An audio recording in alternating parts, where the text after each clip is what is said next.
awal bulan Syafar tahun 11 Hijriah. Rasulullah SAW pergi ke Uhud. Beliau salat atas orang-orang yang mati syahid, seperti orang yang hendak berpisah dengan orang yang masih hidup dan orang yang sudah meninggal.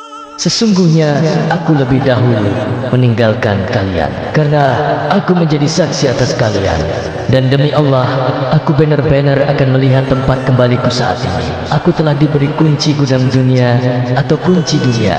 Dan demi Allah, aku tidak takut kalian akan musyrik sepeninggalku, tetapi aku takut kalian akan bersaing dalam masalah ini.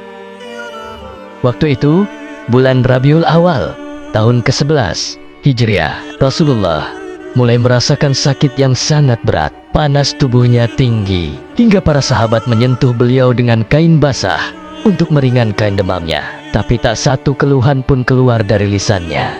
Hanya senyum lemah dan pandangan penuh kasih pada umat yang begitu beliau cintai. Suatu hari menjelang wafatnya, Rasulullah berdiri di hadapan para sahabat.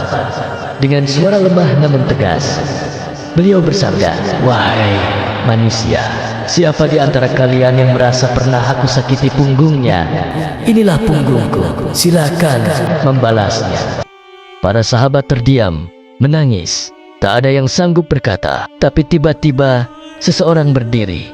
Namanya Ukasyah bin Mihsan. Ia berkata, "Ya Rasulullah, dulu engkau pernah memukul punggungku dengan cambuk saat sedang meluruskan barisan perang." Suasana hening.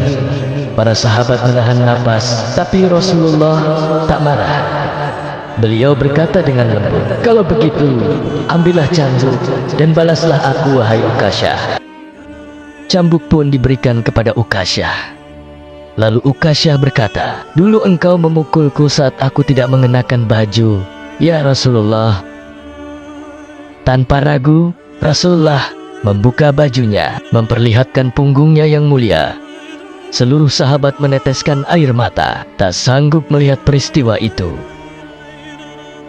Tapi tiba-tiba, Ukasyah tidak mencambuk. Ia langsung memeluk Rasulullah dari belakang, mencium punggung beliau sambil berkata, "Ya Rasulullah, siapa yang tega mencambuk engkau? Aku hanya ingin menyentuh tubuhmu sebelum engkau wafat."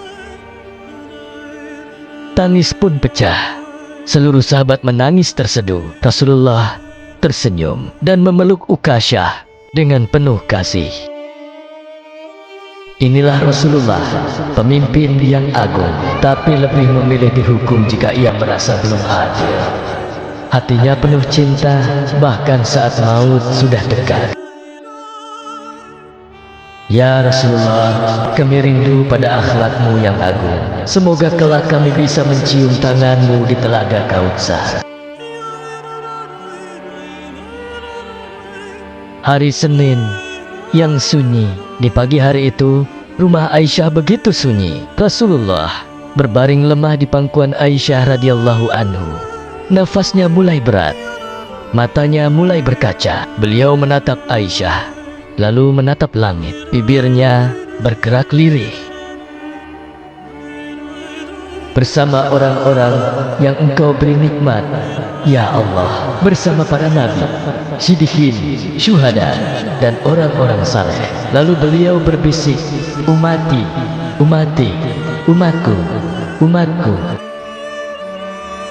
Hingga akhirnya kalimat terakhir pun terucap, "Rafiq alakla, Rafiq alakla, teman tertinggi, teman tertinggi." Dan ruhnya pun kembali ke hadirat Allah dengan damai. Dunia terdiam, langit seolah menangis, Madinah diliputi duka. Para sahabat menangis tak kuasa berdiri. Umar radhiyallahu anhuma bahkan tak percaya. Siapa bilang Rasulullah wafat? Dia hanya pergi seperti Musa. Tapi Abu Bakar radhiyallahu anhuma naik ke mimbar dan berkata, "Barang siapa menyembah Muhammad, maka Muhammad telah wafat. Tapi barang siapa menyembah Allah, maka Allah maha hidup dan tidak akan mati."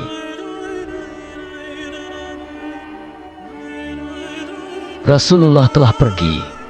tapi cinta dan ajarannya tak pernah mati. Air mata tak cukup untuk menggambarkan kehilangan itu, tapi kita tahu kita masih punya warisan terbesar, Islam dan cinta beliau pada umat ini.